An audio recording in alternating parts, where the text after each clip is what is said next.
dito na tayo sa Tango. Akyat na tayo ng Huyuhoy. If you're wondering, if you will ask kung okay lang ba yung daanan papunta doon, yung yung road is fully concrete na. 2 lanes na fully concrete hanggang doon sa ibaba, sa taas. Yun lang kasi sobrang tarik yung parang paangat paakyat kasi. So kailangan mo ng yung mga powerful na mga engine ng mga motor tulad ng ginagamit ko. Ayan. So it will probably take mga 30 minutes paakyat from doon sa crossing ng doon sa baba ng Tanggo. Medyo malayo-layo ba? Or no, not 30 minutes, maybe 15 to 20 minutes ata. Alright.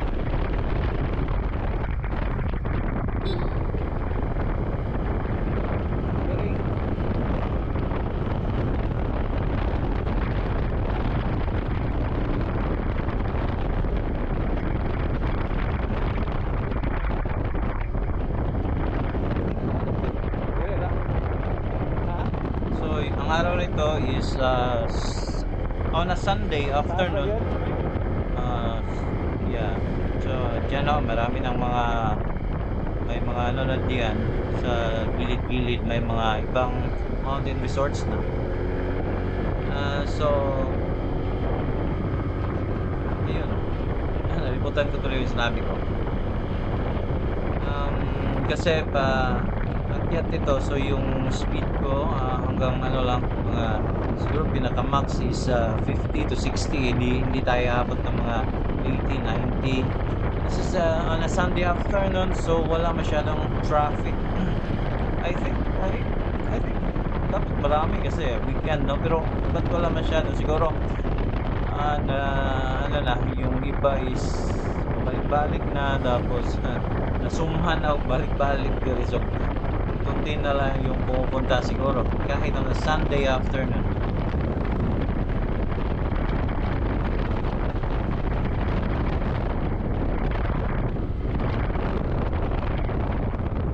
And then siguro napansin nyo yung camera ko na sobrang baba eh. Actually yung ginamit ko dito is GoPro, pero first time ko pang ginamit on a ride, kaya hindi pa natin na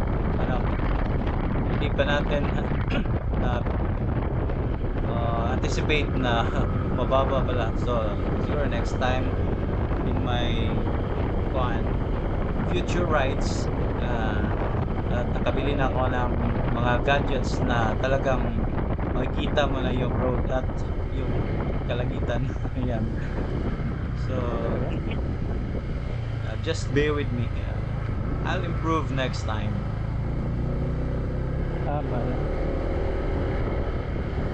Global Gardens.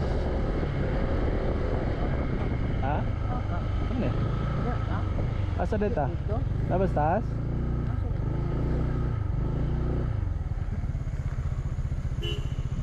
So, pa may tataw daw?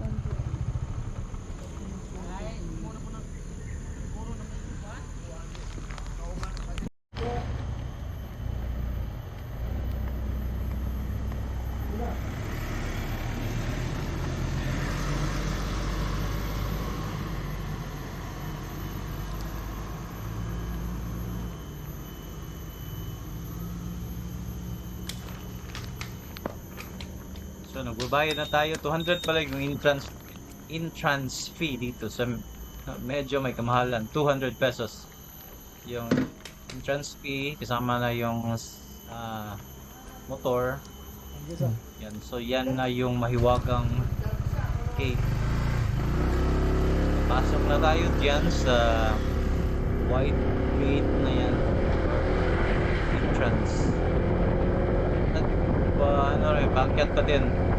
So dito na masubukan kasi talagang mas na dito, mas sobrang paakyat na dito. Yan, kung nakikita nyo, 39. Pero dalawa kami dito na total of siguro 100 70 kilograms ang ano namin, bigat. So ayan. So hindi naman straight yung daan, paliko-liko kaya hindi tayo maka ano di, di ta makahunat o pasaka. Yan o. Grabe. Grabe naman yan. Kaya pa ba? Yan, dyan na. Pero malapit na yan doon sa itaas. Malapit na yan doon sa pinakadulo.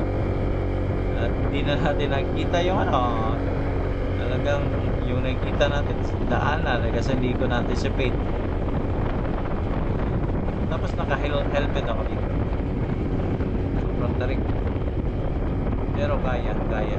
160 na ang motor. ADV 160.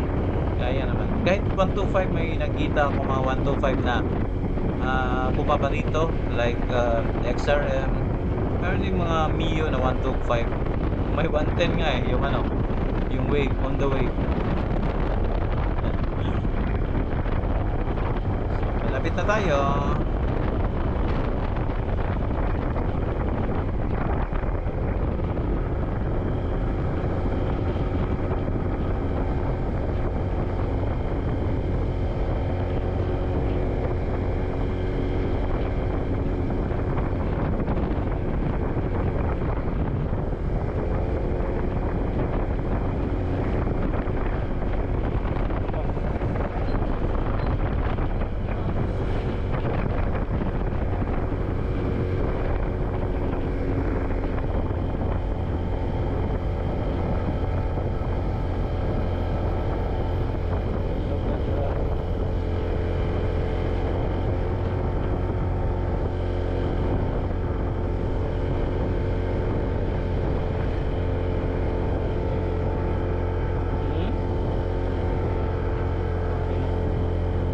Nakaangat na tayo.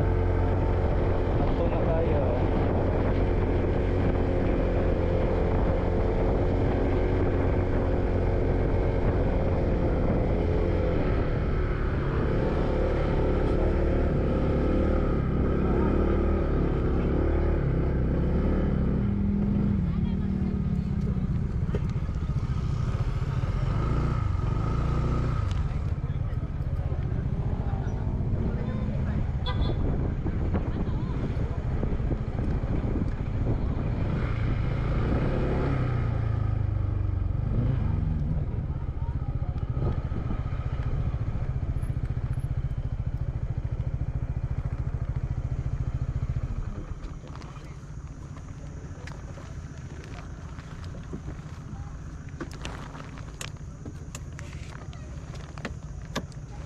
May ulan din, no?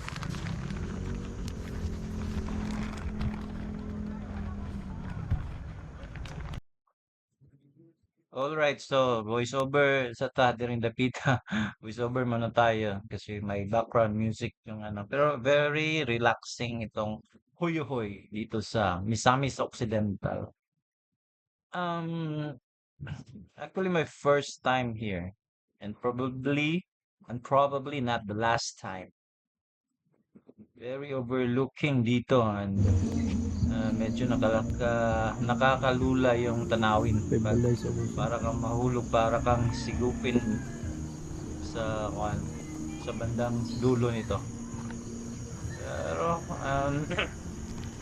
very very calming, relaxing. Parang nakaka-relax ng mind. Oh, layo sa kono eh. Sapa. Lain na.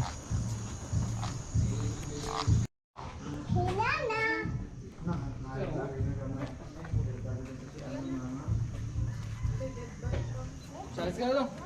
Let's go.